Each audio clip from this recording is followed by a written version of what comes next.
Hola, bienvenidos. Yo soy el pastor Vladi. Este es el estudio del Evangelio según Marcos y hoy veremos el tema de Pesaj.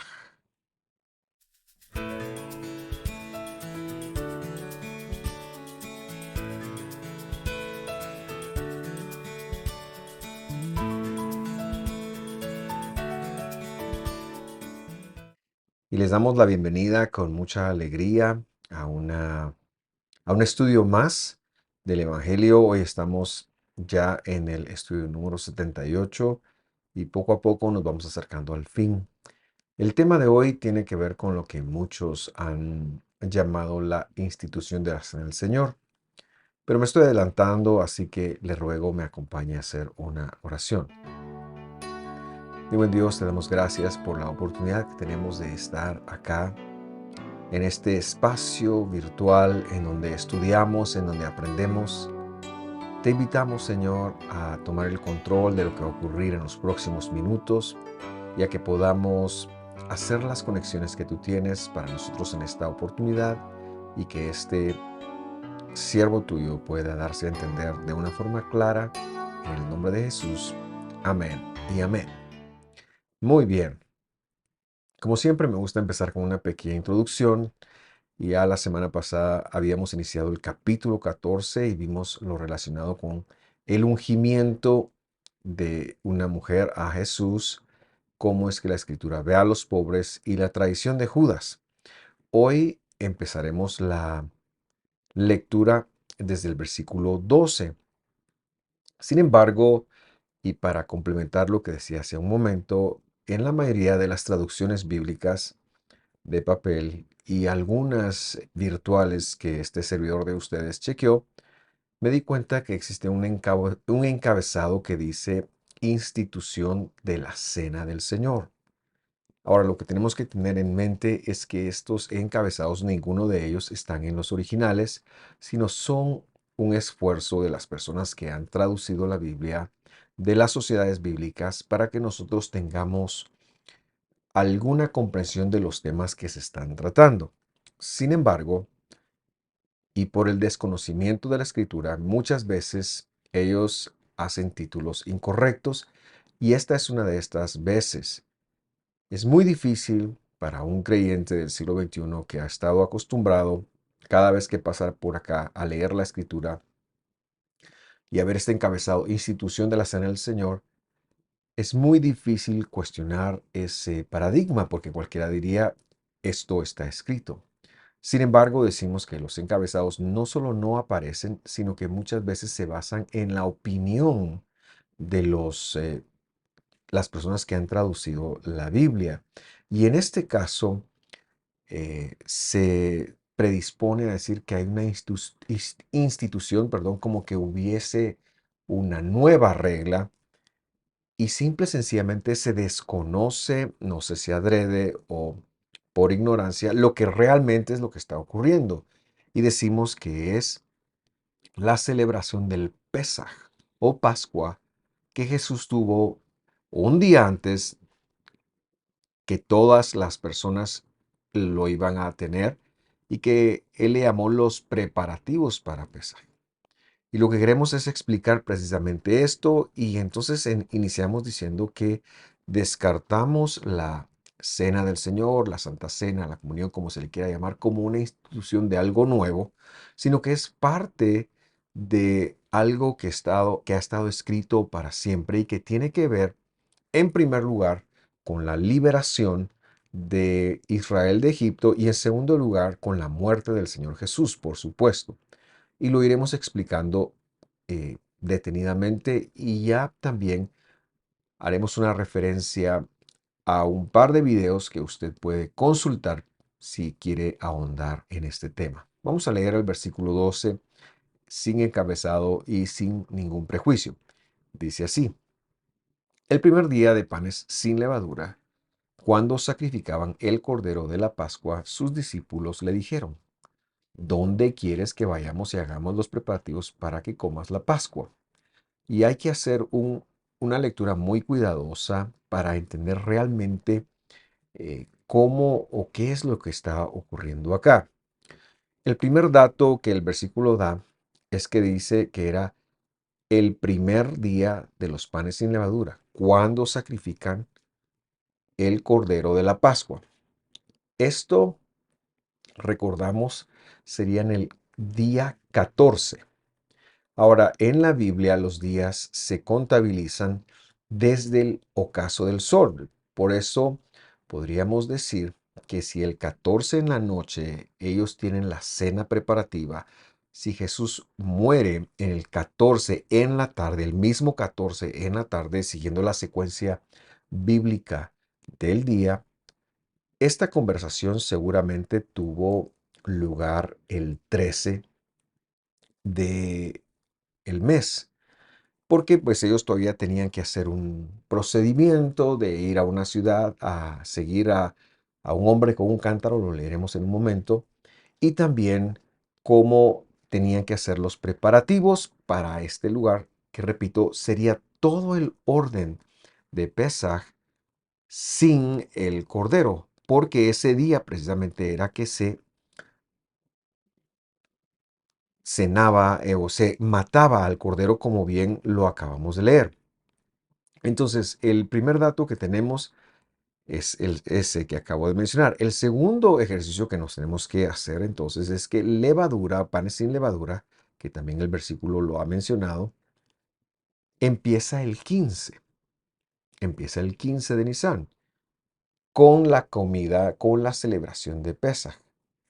Sin embargo, y para que nosotros lo contabilicemos y quizás aprendamos un poquito, el mes bíblico se llamaba Abib, que quiere decir primavera. El mes recibió el nombre después del exilio babilónico de Nisan y hoy en día se maneja con el nombre Nisan. Ahora bien, eh, ¿qué pasaba entonces en este 14? Ya en el primer siglo. Sucedía que los sumos sacerdotes y los levitas disponibles se organizaba una especie de repartición por 10 personas. Era un subsidio que el templo daba a 10 personas de un cordero para celebrar Pesaj. Y más o menos está registrado que se sacrificaban cerca de 18,000 corderitos cada año en Jerusalén en esta fiesta. Y estos se sacrificaban el 14.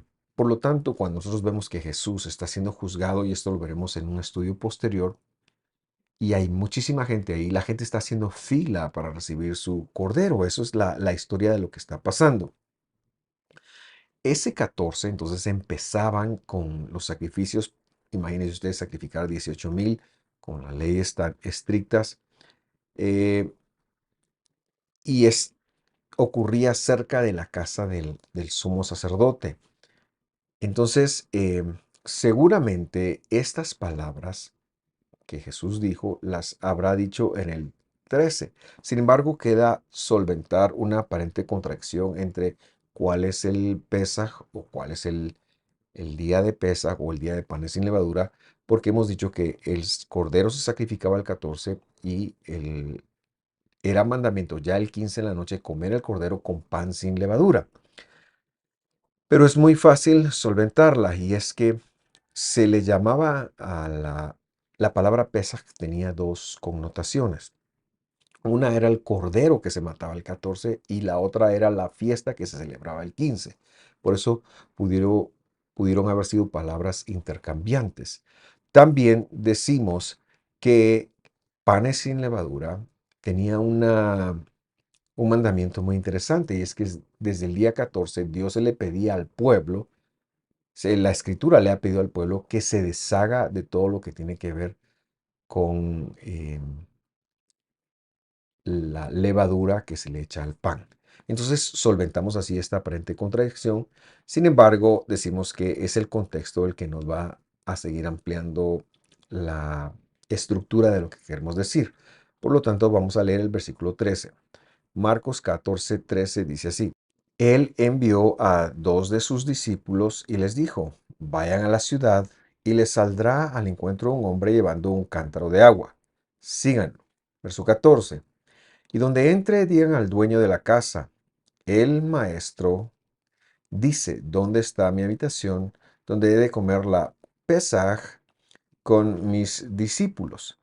Versículo 15. Y él les mostrará un gran aposento, alto, ya dispuesto y preparado. Preparen allí para nosotros. Verso 16. Salieron sus discípulos, entraron en la ciudad, hallaron como les había dicho y prepararon Pesaj. Quiere decir que este hombre, cuyo privilegio de tener a Jesús en su casa siempre me ha impresionado, ha preparado ya un espacio y ellos llegan y hacen los pormenores de lo que va a ser entonces la cena de preparación. Y decimos que en Israel se acostumbraba a hacer una cena de preparación, la cual era el 14, y esta cena contenía todos los elementos, por supuesto, sin contar con el cordero, porque el cordero era entregado hasta ese día para que la gente lo preparara y lo degustara el 15. Eh, Cuando se hace una lectura, pareciera ser como que esta es una imposición que Jesús hace. Y lo que decimos es que no hay imposición, sino que hay un privilegio. Este hombre ha recibido el privilegio de ser él, no se menciona su nombre, quien reciba al maestro en su casa con sus apóstoles. Y qué gran privilegio ha sido. Sigamos la lectura. Versículo 17. Dice, al atardecer fue con los 12. Y cuando estaban sentados a la mesa, comiendo, Jesús dijo, de cierto les digo, o amén les digo, que uno de ustedes, el que come conmigo, me va a entregar. Recordamos que ya ahora están posicionados en el día 14. El evento de ir a preparar ocurrió en el día 13, terminando el día 13, y ahora en la cena ya es el día 14, recién ha empezado el día 14. Y luego hay una parte de este versículo donde dice, amén les digo, quiere decir que estaba escrito que alguien sería el que entregaría a Jesús. Y luego el Señor pues va a aclarar un poquito más de qué se trata esto y ese aspecto quiero darle seguimiento. Versículo 19. Entonces comenzaron a entristecerse y a decirle uno tras otro, ¿acaso seré yo? Verso 20. Él les dijo, es uno de los 12, el que moja el pan conmigo en el plato. A la verdad, verso 21, el Hijo del Hombre va, tal como está escrito de él. Pero hay de aquel hombre por quien es entregado el Hijo del Hombre, el cuerpo de Dios. Bueno le fuera a aquel hombre no haber nacido. Entonces señalamos que cuando se piensa en Judas, se piensa quizás en la peor persona posible y cómo alguien pudo haber entregado al Señor, cómo alguien sería capaz de entregar a Jesús si supuestamente era su discípulo. Nosotros respondemos ante estos razonamientos meramente humanos que todos somos capaces de traicionar a Dios. De hecho, cuando quebrantamos sus mandamientos, el proceso legal, el debido proceso, justamente probamos ese punto. La única forma que esto no pase es que Dios venga y nos cambie el corazón, que nos llame y que empiece su transformación en nosotros. Ahora bien, esto no quiere decir que fallarle a Dios se quede sin consecuencia. Por supuesto, nosotros al quebrantar un mandamiento hemos de vivir una consecuencia.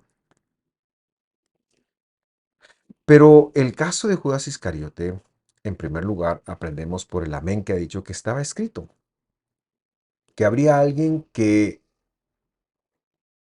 lo traicionaría, porque a Dios, al igual que lo había hecho con Faraón en el tiempo de Moisés, no le plujo, no le fue de su voluntad cambiarle el corazón a Judas, como tampoco cambió el corazón de Faraón. Y decimos que el punto más importante acá es el cambio que Dios provoca en el corazón.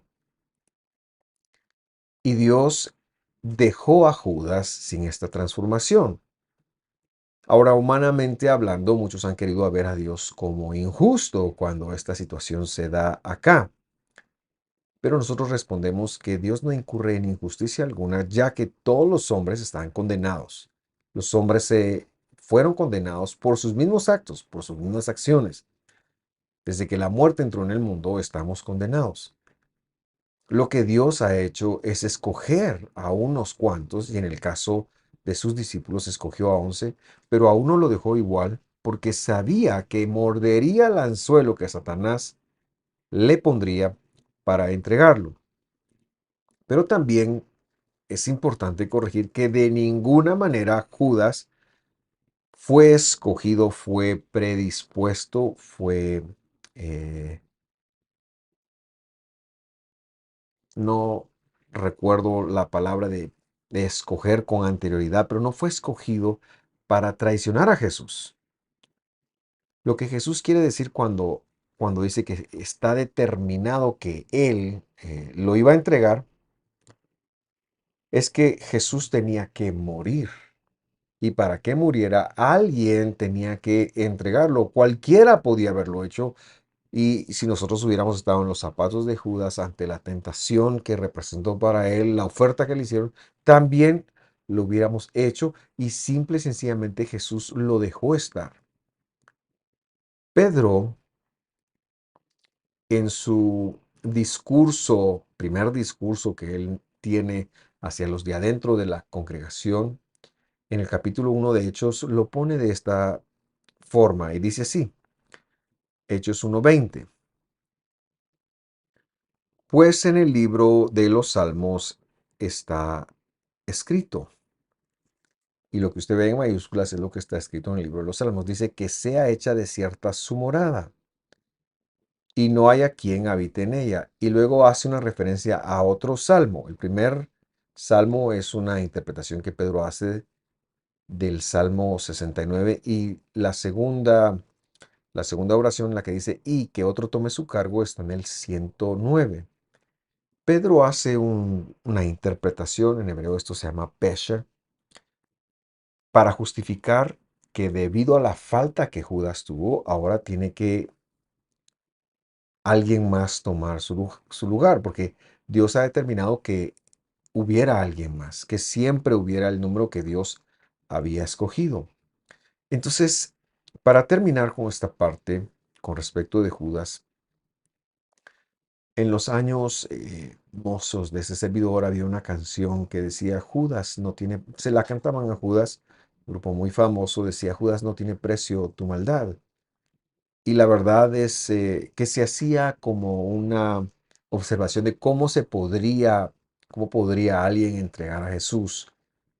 Nosotros respondemos que esto es naturaleza humana y que cualquiera puesto en esta situación y siendo tentados con la debilidad que tenemos, seguramente cualquiera hubiésemos sido capaces de entregarlo.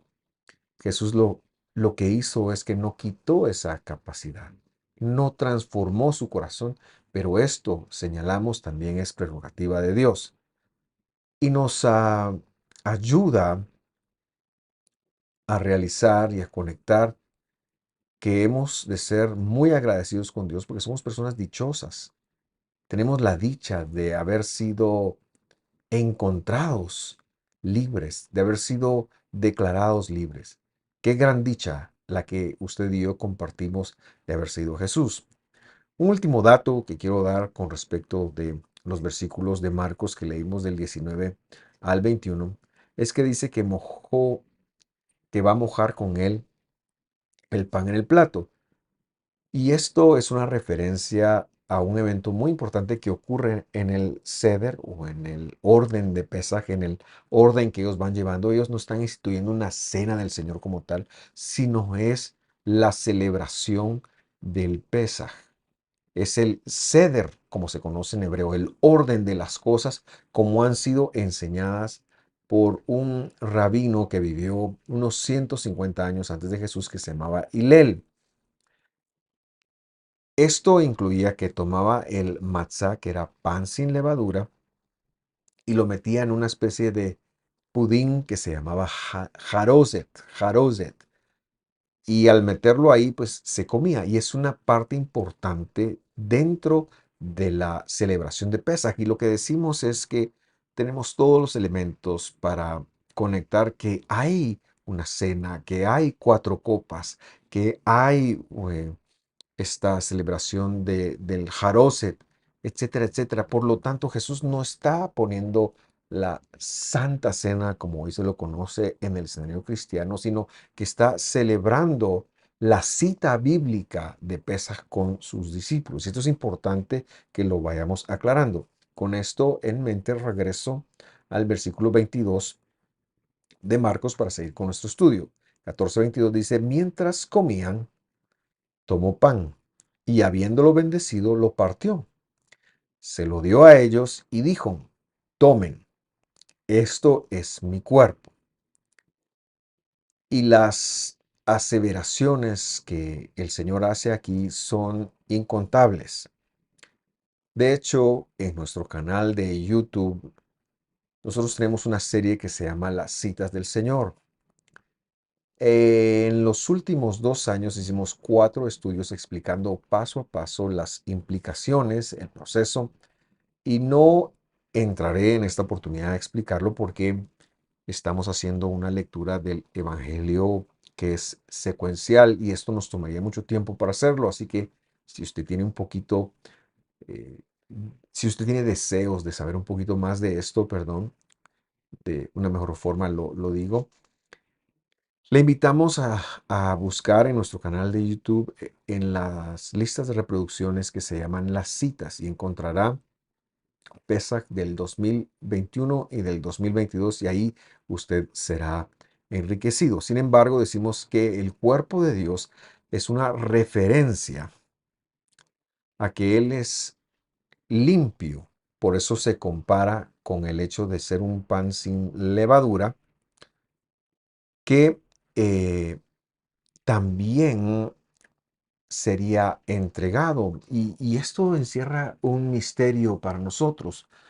Y es que Dios pues tomó un cuerpo de forma humana y el concepto que a veces se tiene que Dios es incorpóreo está un poquito incorrecto. Dios tiene cuerpo, el cuerpo de Dios es Jesús y Él tomó este cuerpo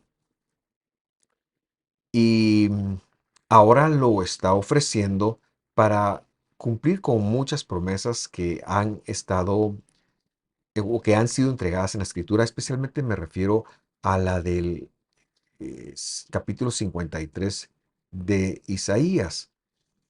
Pero también me refiero a que este cuerpo tendría que pagar un precio.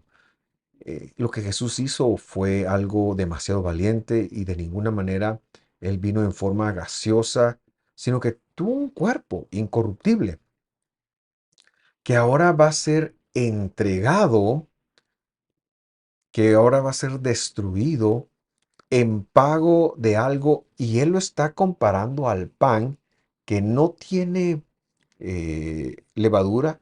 Él está diciendo mi cuerpo no tiene pecado. Mi cuerpo no tiene pecado. ¿Qué quiere decir eso? Quiere decir que es un pago perfecto por la deuda que el pecado ha colocado sobre la cabeza de cada uno de los humanos. Y él está diciendo, yo con mi cuerpo voy a pagar por esa deuda. Siendo entonces que Jesús tiene un cuerpo incorruptible, era imposible que muriera. Por lo tanto, Él tiene que tomar el pecado sobre sí y tiene que otorgarle permiso. De hecho, el Evangelio de Juan es muy claro cuando dice, mi vida nadie me la quita, yo la pongo. Porque su cuerpo no podía ser afectado por virus, no podía ser afectado por bacterias, no podía enfermarse, no podía morir. Y Él es el que está diciendo, yo lo pongo. Y hay un elemento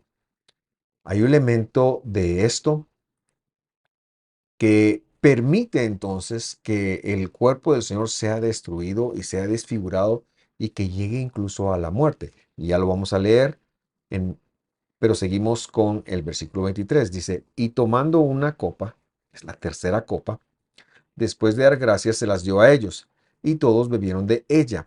Acabo de mencionar que es la tercera copa. En el servicio de Pesaj hay cuatro copas.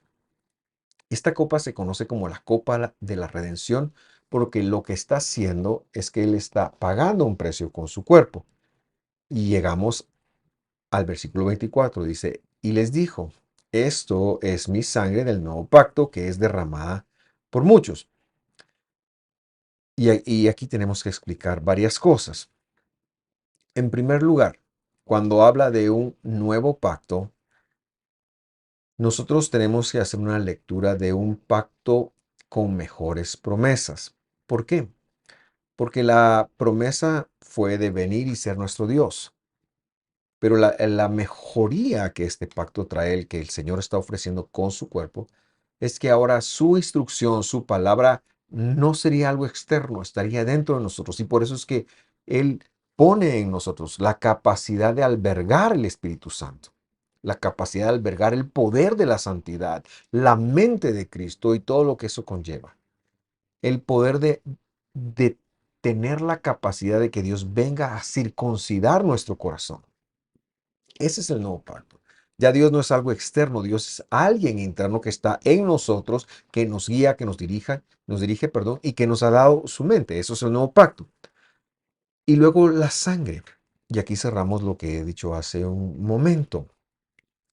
En primer lugar, si nosotros recordamos cómo eran los sacrificios levíticos, cuando usted hace una lectura recordará, valga la redundancia, de que el animal se degollaba, la sangre se derramaba y no era parte del sacrificio, sino que la sangre era expulsada de otra forma y lo que se ofrecía era el sacrificio. Y poco a poco la sangre de los animales, el hablar de la sangre de los animalitos, me refiero a los sacrificios, se fue convirtiendo en un sinónimo de sacrificio, ya que era derramada a los lados. Luego, también tenemos que conectar que la humanidad que Jesús toma sobre él viene cuando le deposita en su cuerpo desde su concepción, desde su... No me gusta hablar de concepción, quizás es mejor pensar desde que él es puesto en el vientre de Miriam y acepta la nutrición de la sangre. Esa sangre que lo convertía a él en un objeto de limitantes humanas, porque como sabemos, la vida del humano y la vida de las bestias, esa vida está en la sangre, así dice la Biblia, y el hecho de desangrarnos es perder la vida. Ahora bien, la humanidad que Jesús recibió de su mamá, de Miriam, fue por medio de la sangre. Y por eso es que el Evangelio de Juan dice que Él es el Cordero de Dios que quita, dice, el pecado del mundo, pero también puede leerse que porta el pecado del mundo, es decir, él portó en su sangre y a medida que asimiló la sangre, Él empezó a sentir todas esas emociones ilimitantes que estar bajo pecado nos lleva a sentir a nosotros. Cómo Jesús conoció nuestra humanidad fue por medio de la sangre que Él heredó y que por supuesto estuvo en sus venas hasta el momento en el que ahora va a ser derramada. La sangre, pues, con la cual Él está derramando, se vertió, cayó a tierra. Hoy en día, los cristianos, especialmente los evangélicos, tenemos casi que una muletía cuando decimos la sangre de Cristo. Y usamos que nos cubrimos con la sangre de Cristo para cualquier cosa, pero si usted se detiene a examinar ese pensamiento, pensamos que la sangre de Cristo es un elemento que está por ahí flotando, que está y suspendido en algún lugar que podemos rociar o aplicar sobre nosotros. Así se lo cree. El Evangelio nos está enseñando, o nos enseñará más adelante, perdón, que la sangre del Señor fue vaciada. Él se vació para recuperar su estado no incorruptible, su estado de vida, para recuperar su estado de vida eterna, para recuperar su estatus antes de ascender. Jesús se vació de toda la sangre. De hecho, estuvo 3 días y todavía estuvo pues vaciando toda la sangre, todo lo humano que él pudo haber tenido para levantarse nuevamente incorruptible y cumplir entonces con la demanda que su misma palabra, que su misma justicia había establecido. Entonces decimos que la sangre que Él está ofreciendo ahora no es otra cosa más que una forma muy teológica de Jesús de decir, recuerden, esta sangre representa el sacrificio que estoy haciendo. Ahora, ¿cuál es el sacrificio de Dios? El sacrificio de Dios no empieza en unos momentos, en unas horas en donde Él va a ser apresado y va a ser maltratado. El sacrificio de Dios empezó desde el momento en el que Él se decidió a venir, en el momento en el que toma la forma de semilla y es puesto en el vientre de Miriam, en el momento en el que Él crece y experimenta toda la condición, la bajeza de condición de lo que ser humano representó. En ese momento empieza el sacrificio del Mesías. Tiene su máxima expresión en el madero cuando Él está enfrentando los dolores de la muerte, está enfrentando a las potestades y lo que Él quiere que nosotros hagamos cuando tomamos esta copa es que tengamos claridad de que Él hizo un sacrificio por nosotros y el sacrificio incluye absolutamente todo.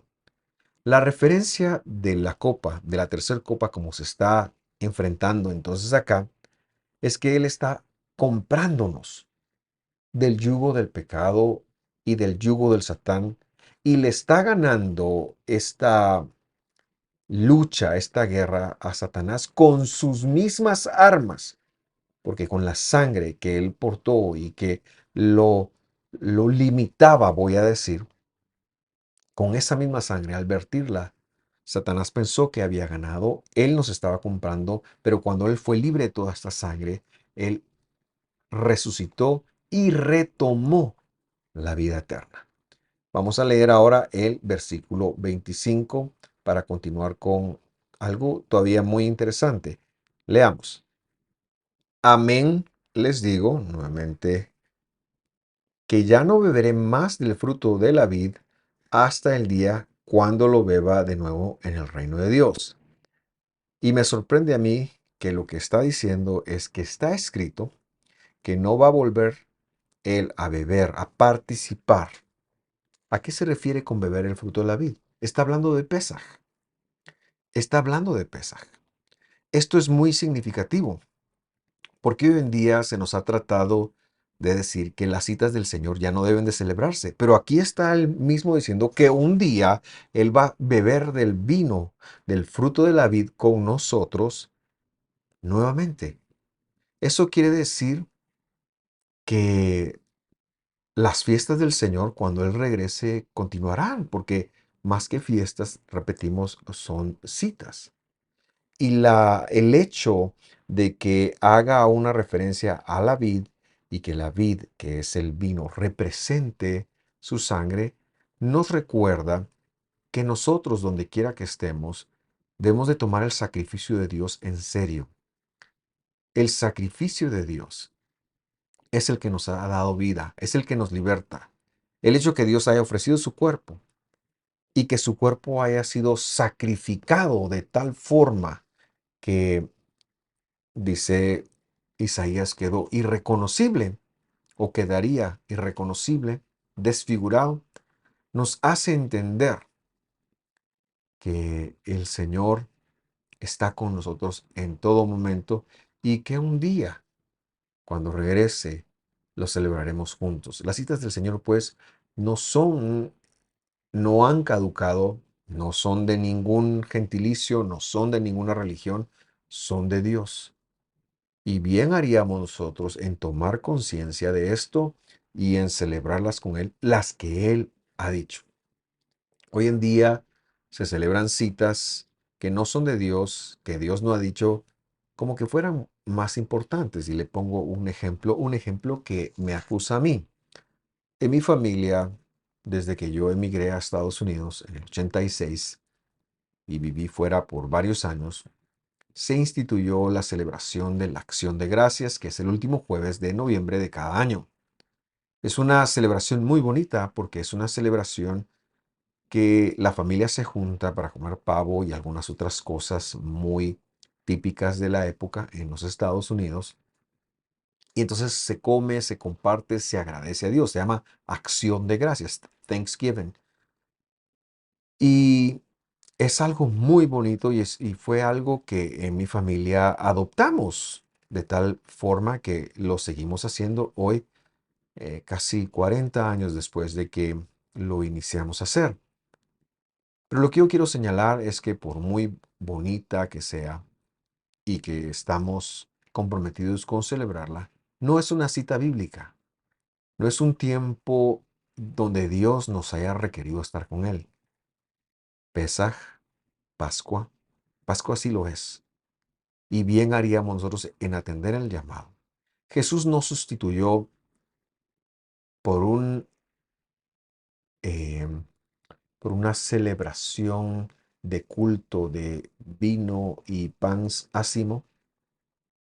Pesaj. No es esto lo que estamos viendo acá. Lo que estamos viendo acá es una celebración, es un orden completo que dura unas 4 o 5 horas y que, como ahora llegamos al versículo 26, tiene un cierre que quiero leer con usted.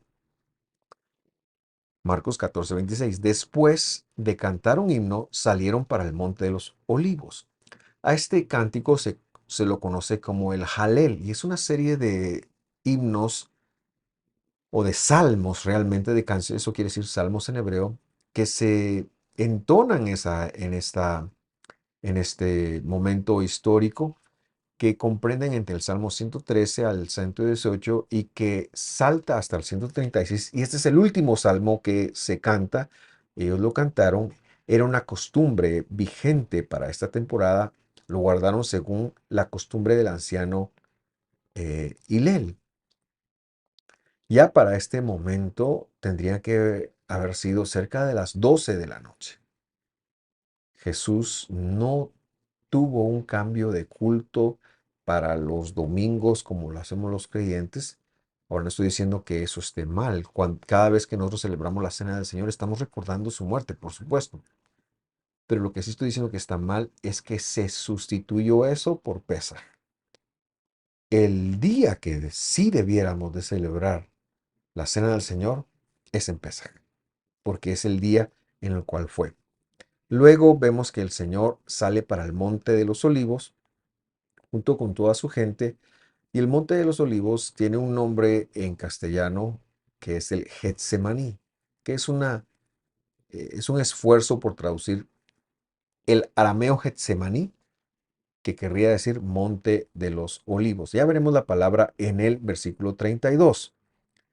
Pero antes de llegar al versículo 32, que no llegaremos hoy, cerramos la lectura con el versículo del 27 al 31. Dice Jesús, les dijo, todos ustedes se apartarán porque está escrito, heriré al pastor y las ovejas se dispersarán, perdón. Eso está en Zacarías 13:7 y lo que vemos es que Jesús se tomó de su palabra para cumplirla. Él tiene una obsesión por cumplir su palabra, no para cumplir y ser avalado como el Mesías, sino porque es lo que él mismo ha dicho y es lo que él vino a hacer.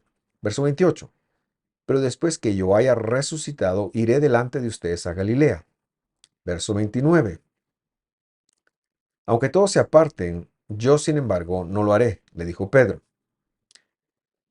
Y vemos a Pedro hablando puramente como un hombre sin la inspiración del Espíritu Santo, porque era imposible que él se quedara sin la inspiración del Espíritu Santo. Son hechos bien intencionados, imposibles de cumplir. La evidencia histórica así lo señaló. Jesús le responde en el versículo 30 diciendo, amén te digo que hoy, esta misma noche, antes que el gallo cante 2 veces, me negarás 3 veces. Lo que le está diciendo es que tu negación sobre mí está escrita.